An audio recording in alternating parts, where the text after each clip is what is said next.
Fala galera, vocês acham que o Pelé foi um excelente pai, como foi um excelente jogador de futebol? Se sim, você pode estar totalmente equivocado. Por quê? Porque tinha uma filha que pensava totalmente diferente sobre esse assunto. E eu vou falar tudo aqui. Acompanhe o vídeo até o final. Eu sei que vai ser um vídeo pesado, cara, triste, mas vai ser legal você ficar sabendo da história. Roda a vinheta aí, Arthur.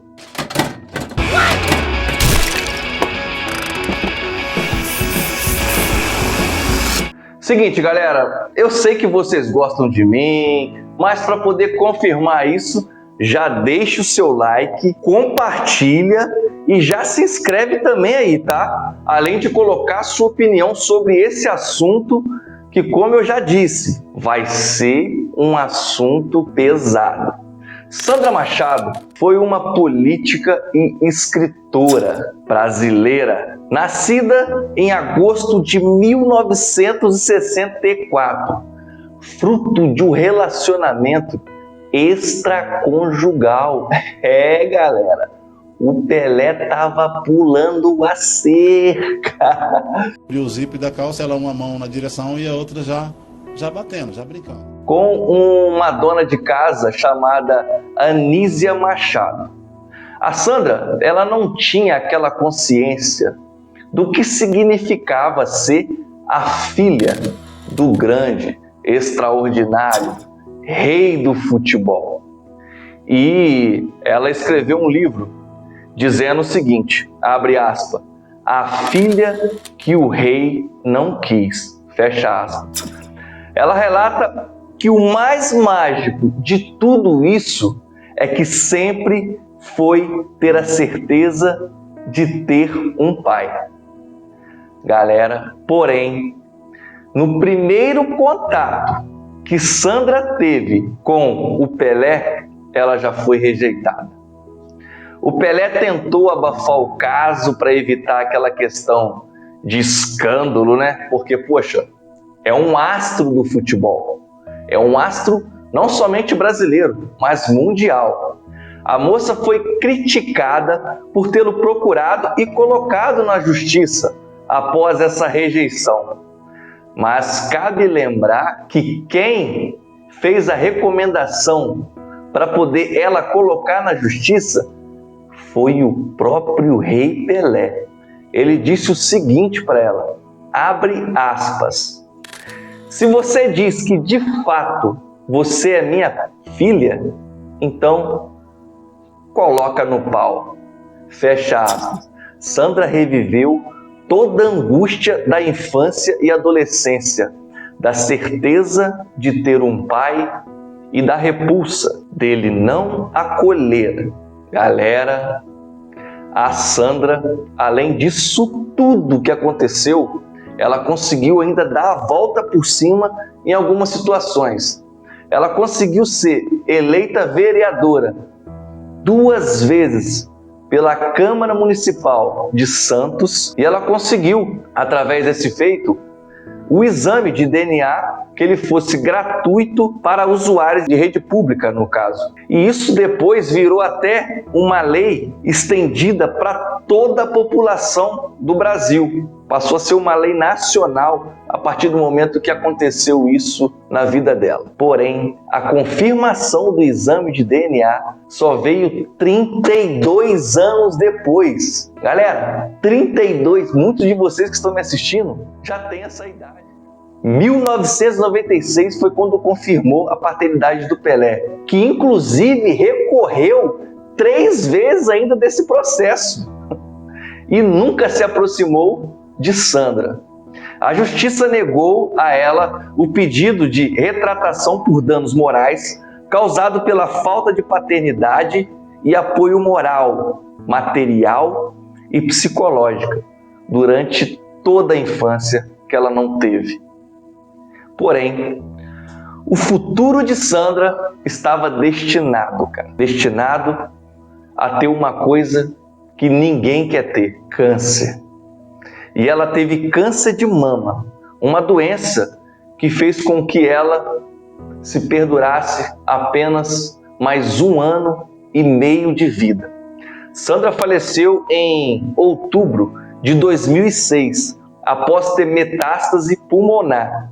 O Pelé nunca compareceu nem sequer no seu velório, que inclusive aconteceu em Santos, mesmo ele estando em São Paulo. O cara teve a coragem de enviar uma coroazinha de flores, que deve ser aí uns R$200. Sandra, ela é um exemplo do abandono paterno, tão comum aqui no Brasil, do qual o grande rei do futebol, protagonista, e nunca fez absolutamente nada a respeito. Ele foi o protagonista dessa história toda, mas enfim, não fez nada para poder ajudar a sua própria filha, sangue do seu sangue. Enquanto Pelé nunca quis dar o apoio a Sandra, que tinha todos os seus traços genéticos, cara, além de ter os 99,9% de comprovação de que o exame de DNA confirmava que ela era filha do rei. Ah, mas o rei Pelé, ele tinha um outro especial, o seu filho Edinho, filho amado da Vossa Majestade, que se envolveu com drogas, foi preso e fez o Edson Arantes do Nascimento chorar, se envergonhar. Ele conseguiu envergonhar a realeza. Se existe, galera, essa história de questão de castigo ou lei de retorno, como alguns acreditam, um dia Pelé precisa pagar pela crueldade. E eu creio que agora essa lei já está vindo. Da maneira que fez com um ser humano com toda a sua carga genética. Ele rejeitou, ele não quis, ele não assumiu. O maior atleta do século XX foi tão infeliz que não foi nem no enterro de sua própria filha. Como já disse aqui anteriormente, mas isso é uma coisa que até me deixa abismado em algumas situações, porque poucas pessoas sabem dessa história. O rei dos gramados entristeceu o Brasil, entristeceu grande parte do mundo com o seu egoísmo e sua desumanidade. Pelé, deve ter sido ótimo, maravilhoso ter ficado ali aqueles minutos, quiçá segundos, na cama com Anísia Machado, até porque era um relacionamento extraconjugal, a mãe de Sandra, né? Mas fazer um filho ou uma filha apenas não é apenas fazer e ter essa atitude, é assumir. Pelé nessa história se revelou a ser um cara totalmente ausente na vida de uma filha. E sem ressentimentos nenhum, o ex-marido, no caso, agora o viúvo, Oséias Silva Felinto, disse que a mulher nunca teve nenhum ressentimento, mesmo não sendo assumida pelo seu pai, muito pelo contrário. Ela aprendeu a amá-lo, mesmo de longe. Ela honrou o nome Edson Arantes do Nascimento. Qualquer pai teria orgulho de tê-la como filha. Que Deus a abençoe. E assim, Oséias termina a frase. A Sandra, todo mundo sabe aqui, como eu já disse, ela faleceu de câncer.